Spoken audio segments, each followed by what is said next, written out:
مجھے خوب اچھی طرح یاد ہے کہ ایک جھوٹی خبر تقسیم ہند کے وقت پھیل گئی، اخبارات میں آ گئی کہ حضرت مولانا سردار احمد صاحب کو بی بی جی کی مسجد میں جب رات کو آپ اپنے کمرے میں آرام فرما تھے، کچھ شرپسندوں نے شہید کر دیا۔ یہ اخبار لے کر ایک مسٹر تھے یہاں کے، مئو سے وہ اخبار لے کر رات کو 2 بجے یہاں پہنچے اور صدر الشریعہ علیہ الرحمہ کو اتنی رات میں وہ دیا۔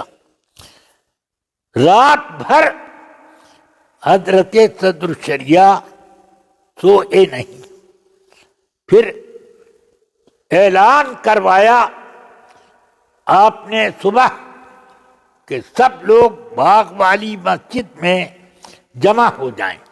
اس وقت یہ مسجد سنیوں کے قبضے میں تھی، جو وہ اس طرف مسجد ہے وہ سنیوں کی تھی، اسی میں سب لوگ جمع ہو جائیں اور قرآن خوانی ہو، اور حضرت مفتی مولانا سردار احمد صاحب علیہ الرحمہ کا ایصال ثواب ہو۔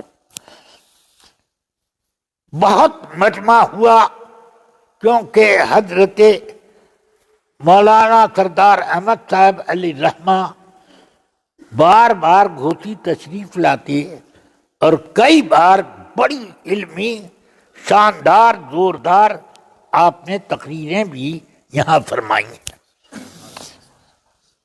اور عوام ان کے بہت گرویدہ تھے۔ یہ حالت تھی کہ مبارک پور کے ایک سالانہ جلسے میں حضرت مولانا سردار احمد صاحب علیہ الرحمہ کو حافظ ملت نے مدعو کیا، تو گوتی سے اتنے لوگ ان کی زیارت کے لیے پہنچ گئے کہ گاڑی میں جگہ نہیں تھی، ٹرین میں جگہ نہیں تھی جانے کے لیے، لٹک لٹک کر کے لوگ گئے تھے۔ یہ کیفیت تو حضرت مولانا سردار احمد صاحب علیہ الرحمہ کو کس قدر چاہتے تھے صدر الشریعہ۔ قرآن خوانی کے بعد آپ کھڑے ہوئے، آنکھ سے آنسو جاری تھے، فرمایا آج رات ہی کو میں یہ خواب دیکھ رہا تھا کہ میں کسی سفر پر جا رہا ہوں، میرے دائیں طرف مولوی سردار احمد ہیں اور بائیں طرف ضیاء المصطفیٰ ہے، اور پیچھے سبحان اللہ ہے۔ حضرت صدر الشریعہ کے خادم تھے مولانا سبحان اللہ صاحب کہ یہ ہیں۔ راستے میں ایک جگہ سمندر پڑ گیا تو سمجھ میں نہیں آ رہا تھا کہ اب آگے کیسے بڑھا جائے۔ میں نے ان سب سے کہا کہ بسم اللہ پڑھو اور چلو، تو ہم لوگ اس پر باقاعدہ سمندر پر چلتے ہوئے آگے چلے گئے۔ یہ میں نے خواب میں دیکھا، کہ اور اس کے بعد ہی یہ اخبار آیا، میں نے یہ دیکھا۔ سمجھ گئے آپ؟ اللہ بہتر جانے، خواب کی تعبیر انہوں نے نہ بتائی، مگر اپنا خواب انہوں نے اس طرح سے بیان فرمایا کہ بڑے مولانا حزب الاحناف کے سالانہ جلسے میں تشریف لے گئے تھے۔ وہاں کالج میں پڑھنے والے مولوی سردار احمد وہ بھی جلسے میں آئے، بڑے مولانا کو دیکھ کر گرویدہ ہو گئے اور بات سن کر کے ان کا دل ایسا لپکا کہ جلسے کے بعد وہ انہوں نے عرض کی کہ حضرت مجھ کو آپ اپنے ساتھ رکھیں، تم کیا کرتے ہو؟ میں بی اے کی کلاس میں لاہور کی یونیورسٹی میں تعلیم حاصل کرتا ہوں۔ کہ وہ حاصل کرو، کہ نہ اب تو میں آپ ہی کی خدمت میں رہوں گا، تو میں جاؤں گا۔ تو ٹھیک ہے، گھر والوں سے اجازت لے لو۔ کہا میں گھر اجازت لینے جاؤں گا تو کوئی مجھ کو چھوڑے گا نہیں، اس لیے مجھے اب ساتھ میں یہیں سے لیتے چلیے۔ تو بھائی ہاسٹل سے اپنا سامان لے لو، کہ وہ بھی میں نہیں لوں گا، چپ چاپ چلا چلوں گا۔ ان کے پاس وہ پینٹ اور شرٹ کے علاوہ ان کے بدن پر کوئی ایسا کپڑا نہیں تھا کہ جو حضرت حجت الاسلام کے ساتھ وہ سفر کرتے۔ تو حضور حجت الاسلام نے اپنی اٹیچی کھولی، اس میں سے اپنا ایک جوڑا کپڑا نکالا اور حضرت مولانا سردار احمد صاحب علیہ الرحمہ کو پہنا دیا، اور اسی کپڑے میں وہ بریلی آئی۔ بریلی لا کر حضرت کہتے ہیں کہ بڑے مولانا نے سردار احمد کو میرے حوالے کر دیا کہ آپ ان کو پڑھائیں۔ میں توجہ کے ساتھ ان کو پڑھاتا تھا۔ اب ان کے پاس کچھ بھی تھا نہیں، اور یہ چیز مجھے نہیں معلوم تھی۔ ایک روز بھشتی نے آ کر مجھ سے ان کی شکایت کی کہ رات کو سڑک کے پر بجلی کا جو کھمبا ہے اس کے نیچے یہ رات کو ایک اینٹ کا تکیہ لگا کر سوتے ہیں، اور مجھے ڈر ہے کہ یہ کبھی کوئی گاڑی یا کوئی تانگا ان کو زخمی نہ کر دے، اس لیے ان کو آپ بلا کر ڈانٹیں۔ تو فرماتے ہیں کہ میں نے ان کو بلایا، کہا کہ کیوں تمہارے بارے میں یہ شکایت بھشتی نے کی کہ میں رات کو صبح سویرے جب پانی بھرنے آیا تو ان کو سڑک کے کنارے بجلی کے کھمبے کے نیچے سویا ہوا دیکھا، کیا یہ بات صحیح ہے؟ کہ جی حضور۔ کیوں وہاں سوتے ہو؟ کہ حضور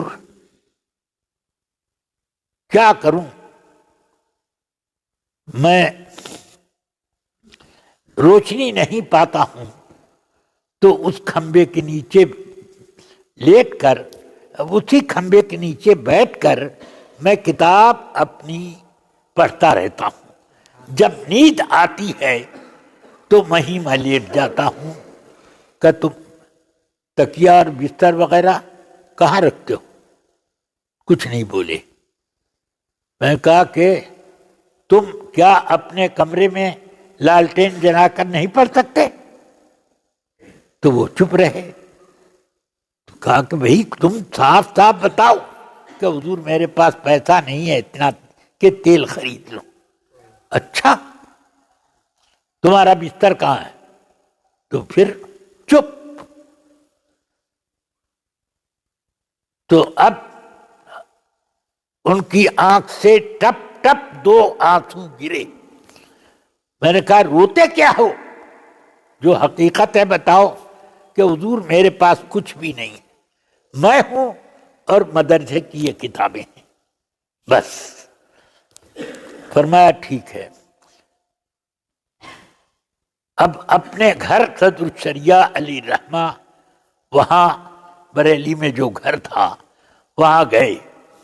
ایک دری، 2 چادریں، ایک تکیہ اور اپنے 2 جوڑے کپڑے لا کر ان کو دیے اور فرمایا کہ دیکھو اس طرح سے تم رہو گے تو کام نہیں چلے گا، 2 روپیہ مہینہ میں وظیفہ اپنی جیب سے تم کو دوں گا۔ اس زمانے میں 2 روپیہ آج کے 2000 کے برابر ہے، سمجھ گئے آپ؟ ہاں، ہم وہ زمانہ تو بہت پہلے کا ہے، ہم لوگوں کے زمانے میں 1 پیسے میں جلیبیاں بنتا تھا دادوں علی گڑھ میں، اتنا بڑا جلیبی پوری کڑھائی کے بار بنا برابر، تو 1 پیسے میں 2 جلیبا ملتا تھا، اتنا بڑا بڑا کڑھائی کے برابر۔ اس سے آپ اندازہ کرو کہ کتنی سستائی تھی۔ مجھے خوب اچھی طرح یاد ہے کہ 1 پیسہ نمبری سیر سے، نمبری نہیں عالمگیری سیر سے 1 پیسے میں 1 سیر گوشت میں لاتا تھا، مجھے خوب اچھی طرح یاد ہے۔ 1 پیسے میں کتنا نمبری سیر تھے، جو کیلو کے حساب سے کم 1.25 کیلو ہوا۔ ہاں، یہ عالمگیری سیر تھا جو پورے 100 تولے کا ہوتا، سمجھ گئے؟ اس عالمگیری سیر سے ہم لوگ گوشت 1 پیسے میں ایک بہت شاندار گوشت لے کر کے آتے تھے، ہاں، جوان گایوں کا بھی گوشت یہ آیا کرتا تھا۔ تو بہرحال اس وقت ان کو 2 روپیہ بہت بڑا وظیفہ ملتا تھا۔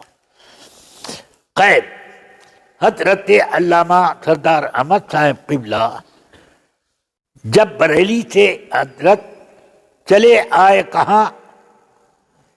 اجمیر شریف، یہ بھی ساتھ میں آئے، اور حضرت حافظ ملت بھی تشریف لائے، اور بڑے بڑے مجاہد ملت حضرت علامہ مفتی رفاقت حسین صاحب مفتی اعظم کانپور، حضرت قاضی شمس الدین صاحب علیہ الرحمہ، اور کون کون 10 آدمیوں کی جماعت تھی، ہر ایک اپنی جگہ آفتاب و ماہتاب۔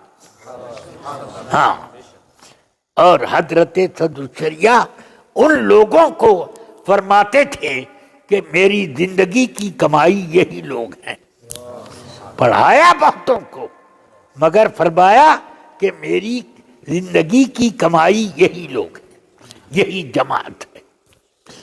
تو ان لوگوں نے اپنا سکہ بھی جمع